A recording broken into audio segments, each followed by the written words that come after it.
Hey, what's happening? The Brumster here. Rock stories with the Brumster. Real rock stories from the fans' perspective here at the Rock Stories with the Brumster YouTube channel. Also available rocking every Friday online at Rock Radio 559 and at rockradio559.com. Check it out. But we're here at the YouTube channel now for our podcast and doing a live video. I was out here last week with Brian K. Martinez from Rock Radio 559, kicking some ass, looking at some beautiful vinyl. And here at the record shop is where we're at, Manchester Mall, Fresno, with Mark Pinkston. What's happening, Fresno? Mark and I have a past in the radio world, connection, if you will. Yes, sir. Mutual friend and mutual jobs. That's right. That's right. So there was a guy named Kevin James. Kevin Stites was his real name, but Kevin James was his radio name. And when I got my start at Classic Rock 95.7, the Fox KJFX, it was doing overnights. And Kevin was there doing evenings at the time. He covered for me on my first two airings where I was a no-show because I overslept with my other two jobs. And hey, Mon, how many jobs do you have? So he saved my bacon. My career in radio never would have happened outside of my beginnings at KSEQ in Visalia, but my classic rock career would have been dead in its tracks had Kevin James not covered for me two times. And by covering, that means board operating, pushing all the buttons, or there's dead air and I'm fired.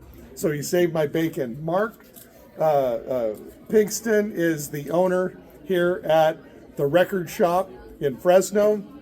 And Mark, here on Rock Stories with the Brumster, we're all about real tales from the fans' perspective. I'm going to hop over here. Okay. I'm sure you have a lot of really cool stories that you can share with our fans. But right off the bat, what a connection we first had. I'm like, I was on the Fox. Oh, I knew a guy named Kevin. Yeah. So let our listeners know. How did you meet Kevin? I grew up with Kevin. My family moved into a house when I was 5 years old. Kevin lived 2 doors down from me.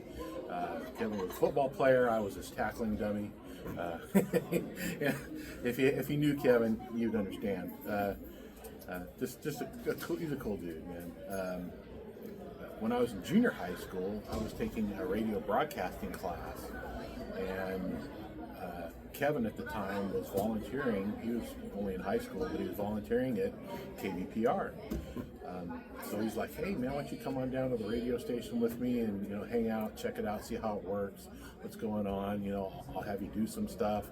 So he had me do their station identification thing, which was serving the Central San Joaquin Valley with non-commercial public radio. We're at KVPR, FM 89. Still remember. It never leaves us, man. It's been 40-something years. So, Kevin and I hung out there for a while, and KVPR had a demo room in the back because it was a jazz and classical station, and we were responsible for a classical show. Neither one of us really, wasn't our gig. We were into rock and roll. So we would put on a real classical music and go in the demo room, or they called it the orange room, because it was the 70s and everything was like orange, orange shag, orange on the wall, orange counter, laminate, it was terrible. But and I could still see it all, 40-something years. You can smell it, probably. Still smell it. Yeah. And that was the first time we brought some records and played some stuff, and that was the first time I ever heard Queen's at Night at the Opera. Something that was totally different from any of their other stuff, or most of the stuff that we were listening to Black Sabbath and Judas Priest and Kiss, just here. And this was just totally different. It was like, it's kind of weird, but really cool. And every time I see that record, or hear Bohemian Rhapsody, or You're My Best Friend, or any track off of that album, I always think of Kevin. It's a cool memory, and that's kind of what vinyl does. There's a lot of records from my past that I can remember where I was, what I was doing. The first time I heard Kiss Alive, first time I heard Deep Purple's what's the machine album, drawing a blank, but it was at my grandmother's house, believe it or not. Some of my aunts band had, and they had that big old console stereo and the headset that was this big with the curly cord. You know, you could walk about 8 feet. So it's just really it's a neat experience. Yeah, and the real vinyl experience. You want to hear it in the flesh. It's alive and well today, preserved. I say preserved like it goes great on toast with marmalade. No, we're talking like we're not bringing back the dead. We're bringing the life back to the death that is now this digital world that we live in. Yeah. And it's a different sound because what we hear, tell me if I'm wrong, Mark, we're hearing a copy of a copy of a copy. Yeah, and there's a lot of compression done in digital. You're losing a lot of the highs, a lot of the lows, a lot of the warmth of the music. And that's not how it was intended to be listened to. So albums are mostly pressed off of not the digital, the analog tracks. Yeah, the tapes. Yeah, from the tape. like the original tapes. The way they're supposed to be heard. In fact, the Beatles, I'm sure there's some Beatles fans out there, their White Album, the first time it was pressed here in the United States, they did it digitally. So George Harrison came over from the UK, said, "I want to hear your pressing, listen to it," and I'm like, it's garbage. Yeah. Bring him back, I'll remaster it, put it out off the analog tapes, and make it sound right. And so they had to redo the White Album here in the United States for the first go around. So if you find one of the really crappy sounding ones, you're a lot of that. That's awesome, man. Yeah.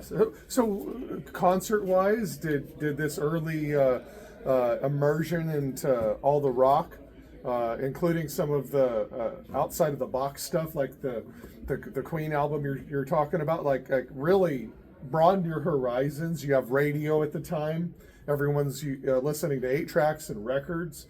Did that translate to your fandom of going into concerts and who you wanted to see? And oh yeah, 12 years old, first concert, Foghat. Nice. You know, good stuff. Remember going, 13 years old, going to see Kiss with my friends. And, there was 4 of us that, we used to dress up like Kiss and put on shows for kids in the neighborhood. That's sweet. Yeah. So we were like the first ones in line, waiting to get there, banging down the door. And when they opened the door, we ran up to the stage, and there was Paul Stanley up on stage, no makeup. And that was a big deal back then. Seeing Kiss without makeup was like, he had on these great big Elton John sunglasses. Again, just something I'll never ever forget. Yeah.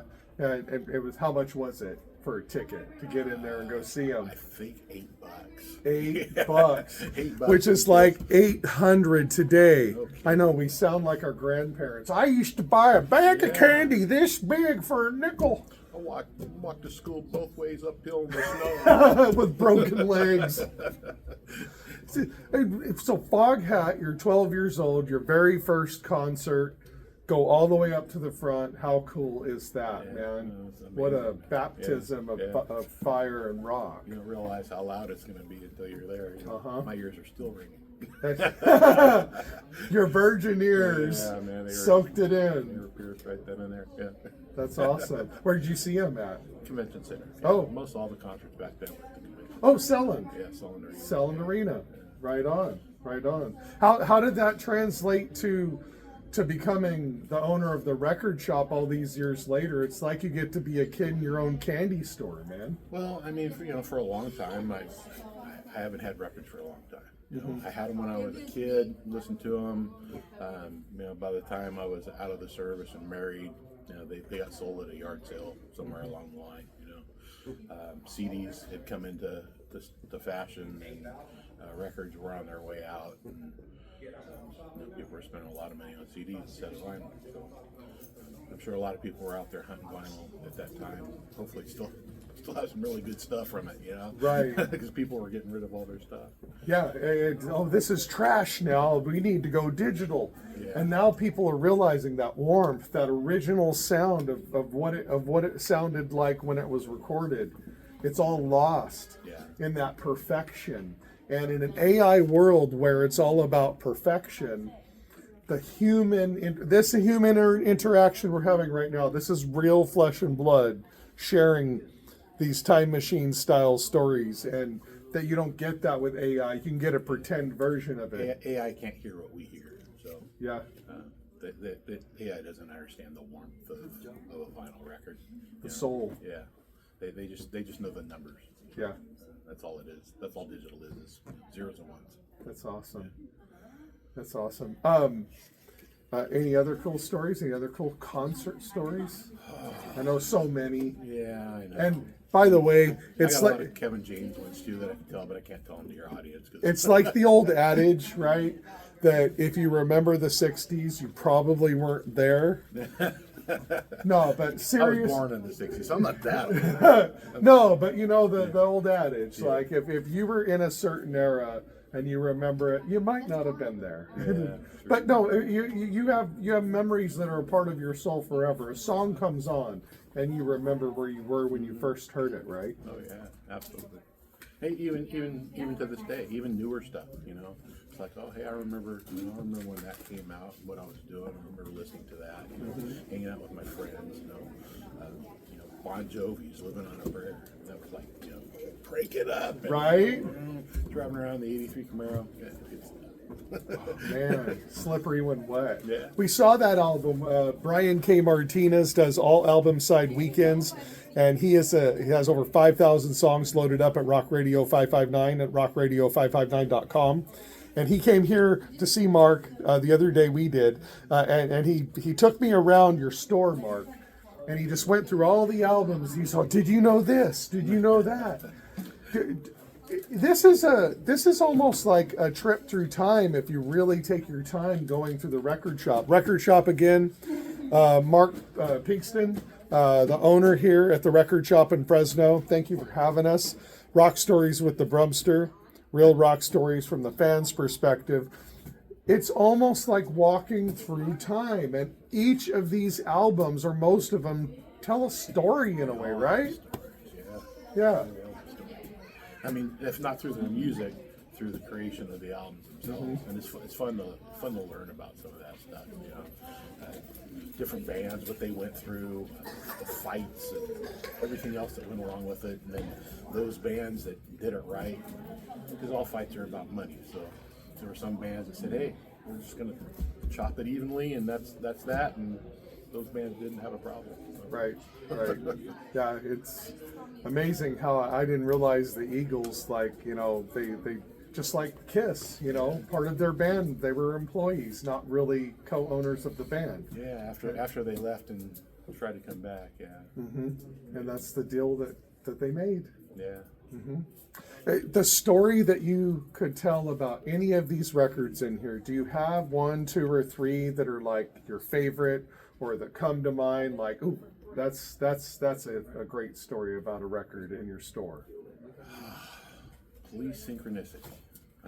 Police. Yeah, those guys almost killed each other making the album. Really? Yeah. I don't know what it is about the egos with some of these, you know, but they're in the recording studio and none of them are in the same room. They're all in different rooms doing their parts because at that point they can't stand each other. And they're huge. Sad. It's sad because you don't know what we missed out on. You know. Yeah. That'd be a fly on the wall in there. Right. Terrible. It's terrible stuff. But it's interesting stuff. You know. Nothing else is really popping in my head. I know there's more. You know? Oh, you look. By the way, we'll take this off. Maybe we can take a little tour. You want to give me a quick little tour? Again, Mark, here with us at the record shop in Fresno. We have some guests here, so we'll try to keep them out. But, I'll make sure that it's. So you'll see on our wall, you know, we kind of put up a little bit of everything, a little bit of different genre stuff. Some stuff that we want to keep an eye on because there's some high-end audiophile stuff that's worth a lot, and you know we want to know where it's at. But this whole side is mostly like 60s through 80s rock, pop stuff. The other side, we have some new arrival stuff here up front. A bin of some synth pop and electro house kind of stuff. Some country. We've got some really good audiophile stuff here. If you've never heard of Mobile Fidelity Sound Lab, They're high-end audio pressings. The way they do their records is when they were going to release Eric Clapton's Slow Hand, you had to go onto their website and order it. And if 5,212 people ordered it, that's how many they pressed. So they're limited edition, and they're a 1-to-1 pressing, which means they take it from the audio tapes onto a metal master disc, and it gets pressed right onto the vinyl. Other records go from the tape to a metal master disc to another vinyl. Those vinyls get sent out to different pressing plants. They make their own metal pressing off of this, and then they press their records off of that metal master disc, which loses just a little bit of the quality of audio. So a two-step is a lot better than a four-step when it comes to sound. They're expensive records, but they're worth the price. Very cool. Yeah. We got a small classical section. We got probably one of the biggest Spanish sections in Fresno. And we got 4 crates. It doesn't sound like a lot, but finding good Spanish music in good condition is very hard. My partner in the shop was very fortunate to find an excellent collection of some of the older Vicente Fernandez and Pedro Infante stuff that's really popular and really desirable. He also found these amazing posters. All of these posters Very cool. are movie posters from the 50s, 60s, and 70s. Pedro Infante, Vicente Fernandez, and they're originals. They're not repops, and they're in amazing condition. We also have some soundtracks over there by Joss and our jazz and blues. And then And some tapes. yeah, we got a lot of cassette tapes. Holy Moses. Cassette tapes are back in. Artists are starting to put stuff on. We got brand new cassettes. So, and companies are making brand new Walkmans. So, really cool stuff. So upgraded. You know, they're a little bit more expensive than they used to be in the day, but the quality of them is really neat. They're Bluetooth compatible, so you can hook it up to your Bluetooth speaker or to your Bluetooth headset. And they're rechargeable. In the day when we had a Walkman, you'd throw 4 AA batteries in there, and an hour later you're taped. Like this, it's terrible. We got some reggae and some indie across the room. Some more modern pop stuff, modern rock stuff like Deftones, Melvins, stuff like that. We have a funk and soul section with all your good low-ride and oldie stuff, and